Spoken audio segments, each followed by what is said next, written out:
exemple, et en 1981, il y a eu comme une espèce de bombe qui a été l'avènement de ces cellules souches embryonnaires ou de cellules ES qui sont si importantes et qui maintenant sont connues à peu près par tout le monde. L'important, c'était de mettre au point un milieu de culture dans lequel les cellules de la masse cellulaire interne pouvaient proliférer et pouvaient rester normales, mais ne continuaient pas leur développement, c'est-à-dire elles ne se différenciaient pas.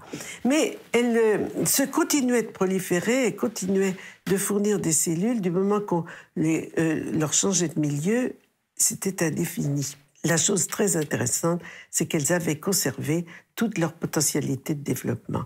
C'est-à-dire que si on les réintroduisait dans un blastocyste, comme dans l'expérience que je viens de vous décrire, eh bien, elles faisaient des chimères. Exactement comme si elles provenaient d'un blastocyste intact. C'est-à-dire qu'elles avaient gardé toute leur capacité de différenciation, mais qu'elles ne les exprimaient pas dans ces conditions de culture qui contenaient des facteurs qui les poussaient à proliférer et bloquaient la différenciation. Oui, ce qui se comprend bien, la trouvaille remarquable ici, c'est d'avoir réussi à faire se multiplier des cellules souches sans qu'elles fabriquent en même temps des cellules différenciées, et que donc on avait une culture purement de cellules souches. Voilà, tout à fait. Quand on les cultive dans des conditions ordinaires, sans ajouter certains facteurs, eh bien, elles se différencient. Et dans la boîte de culture, vous trouvez tous les types de tissus qui existent, ou presque tous les types de tissus qui existent dans le corps humain ou dans le corps de la souris, c'est-à-dire vous trouvez de l'os, vous trouvez des tissus de l'appareil digestif. Alors, je peux vous montrer comment ces cellules se présentent. Les voilà. Elles ressemblent un peu à des fibroblastes, mais sont un peu moins étirées que les fibroblastes. Ce sont ces cellules embryonnaires ES. Si elles sont introduites, par exemple, dans un adulte, elles vont former ce qu'on appelle un tératome, c'est-à-dire elles vont proliférer et elles vont se différencier en différents types de tissus. Et voilà les différents types de tissus. Vous avez un tissu qui est de type digestif, ici vous avez un tissu cartilagineux, ici vous avez un tissu osseux, ici vous avez un tissu de type musculaire, etc.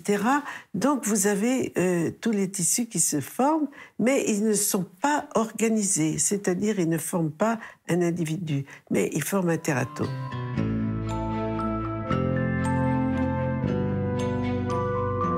Il y a eu ici un individu qui s'appelle M. James Thomson aux États-Unis. Il a eu la liberté, lui, d'utiliser des embryons humains pour voir si on pouvait obtenir le même résultat avec des embryons humains. Et il faut vous dire qu'il avait au départ essayé avec des embryons de singes, rhésus, et qu'il avait réussi à obtenir des lignées de cellules souches. Il avait trouvé le cocktail nécessaire de facteurs de croissance qui bloquaient la différenciation des cellules, mais qui permettait leur survie et leur prolifération. Alors il a adapté ce type de culture aux cellules humaines, et en 1998, il a publié dans un journal très réputé qui s'appelle Science cet article où il montre qu'il obtient des cellules ES, embryonic stem cells, des cellules souches à partir de blastocystes humains. Alors, où aller chercher ces blastocystes humains ? Ces blastocystes humains proviennent de cliniques où on pratique la fécondation in vitro, procréation médicalement assistée. Vous savez comment les choses se passent. Généralement, dans certains cas de stérilité, les gamètes produits par le père et la mère sont normaux, mais la gestation, pour des raisons variées, ne peut pas se produire. La rencontre des gamètes ne se produit pas comme il devrait.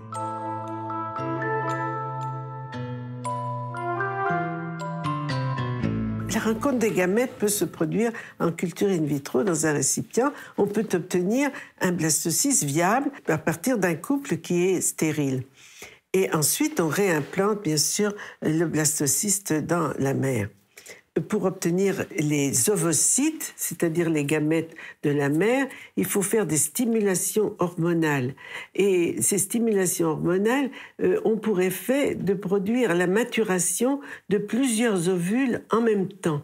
alors que normalement, il y a un seul ovule qui est mature et qui est exposé à la fécondation à chaque cycle estrien. Là, on est devant une surabondance de gamètes, en quelque sorte, qui est bienvenue parce que cette transplantation n'est pas toujours couronnée de succès. Par conséquent, on provoque la fécondation de plusieurs ovocytes, on a plusieurs blastocystes, donc plusieurs embryons, on en réimplante un, quelquefois deux, quelquefois trois, et puis les autres, on peut les congeler et obtenir qu'ils se conservent et qu'ils peuvent être réutilisés plus tard si les parents veulent recommencer une expérience de ce type, sans avoir besoin de restimuler la mère pour obtenir des ovocytes.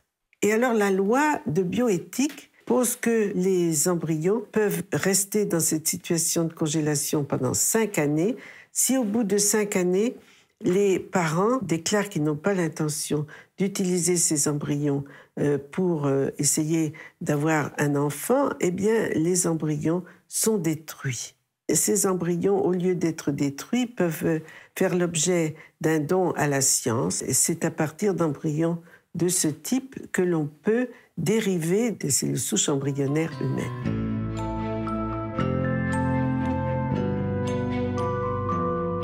Alors, ces cellules souches embryonnaires humaines, voilà comment elles se présentent, ces lignées. Elles n'ont pas tout à fait le même aspect que les cellules de souris, mais elles ont à peu près les mêmes propriétés, c'est-à-dire qu'elles continuent à proliférer, plus lentement d'ailleurs que les cellules de souris se trouvent, et elles sont aussi susceptibles de se différencier si elles sont laissées dans un milieu différent. Donc les cellules souches embryonnaires sont pluripotentes, elles sont dérivées de l'embryon de mammifère au stade morula ou blastocyste, et elles représentent une capture d'une phase normalement transitoire du développement où les cellules sont pluripotentes. Donc ce sont des cellules qui sont un produit des biotechnologies.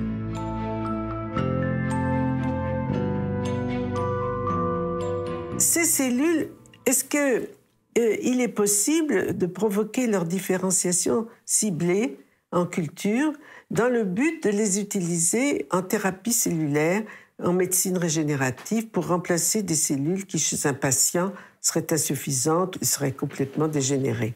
On a montré qu'il était possible, avec des facteurs de différenciation convenables, d'obtenir à partir de ces cellules des neurones, également des cardiomyocytes, c'est-à-dire des cellules musculaires cardiaques, des cellules vasculaires, c'est-à-dire les cellules endothéliales vasculaires qui tapissent la paroi des vaisseaux, et puis des tendons, des tissus osseux, des tissus cartilagineux.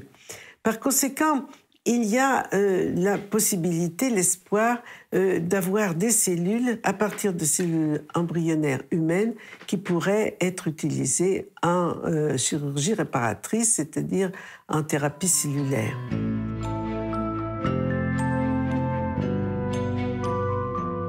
Un des problèmes principaux, ça n'est pas le seul, c'est celui du rejet immunologique. Si on prélevait des cellules qui ont appartenu à un embryon, cet embryon, il a un certain génotype, et en particulier, il a les fameuses étiquettes qui sont sur chacune de nos cellules et qui empêchent les cellules d'un individu X d'être acceptées par un individu Y. Il faut que les génotypes soient identiques pour qu'il n'y ait pas de rejet immunologique. Comment résoudre le problème du rejet immunologique? On pensait qu'on pouvait imaginer quelque chose qui s'appelle le transfert nucléaire ou clonage thérapeutique. Alors, en quoi est-ce que ça résoudrait le problème? Ça résoudrait le problème parce que si on faisait un clonage thérapeutique, on pourrait envisager de fabriquer des cellules qui seraient en quelque sorte sur mesure ou qui seraient spécifiques pour chaque patient. Comment est-ce qu'on peut faire ça? On prend un ovocyte de souris et puis on lui enlève son noyau. Donc, il va dégénérer. Mais on va mettre à la place de ce noyau le noyau d'une cellule du corps d'une autre souris, d'une autre souche. Le voilà ici, la cellule du corps en question, qui est sous la gangue qui entoure l'ovocyte. Les deux cellules vont être l'une à côté de l'autre. pour arriver à ce que ce noyau se pénètre dans cette cellule sans qu'on soit obligé de creuser un trou dedans manuellement, on passe un petit courant électrique très faible ici, dans cette région, et à ce moment-là, il se forme des orifices spontanés entre les cellules. Le noyau va pouvoir rentrer dans la cellule œuf et les deux cytoplasmes vont pouvoir se mélanger. On va avoir un œuf, une espèce de pseudo-œuf, qui va posséder le cytoplasme du gamète femelle, de l'ovocyte, le seul qui soit capable d'organiser les cellules qui résultent de la segmentation de l'œuf pour en faire un individu normal, un organisme. Et un noyau qui aura le stock chromosomique de l'espèce, 2 N chromosomes, et on va espérer que cette espèce de pseudo-œuf se développe. Alors, imaginons qu'il devienne une morula, c'est-à-dire qu'il se divise ici en 4, et puis ensuite qu'il finisse par devenir un blastocyste avec la masse cellulaire interne et puis avec le placenta. C'est le stade à partir duquel on fabrique les cellules souches. Donc on va prendre cette petite masse de cellules, on va la mettre en culture dans les conditions que j'ai indiquées, on va obtenir des cellules ES. Ces cellules ES, elles vont avoir exactement le même génome que le patient, puisque c'est une cellule du patient qui a donné son noyau.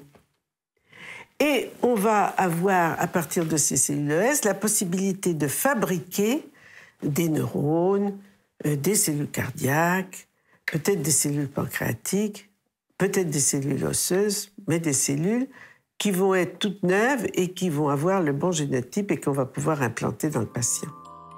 C'est une belle histoire.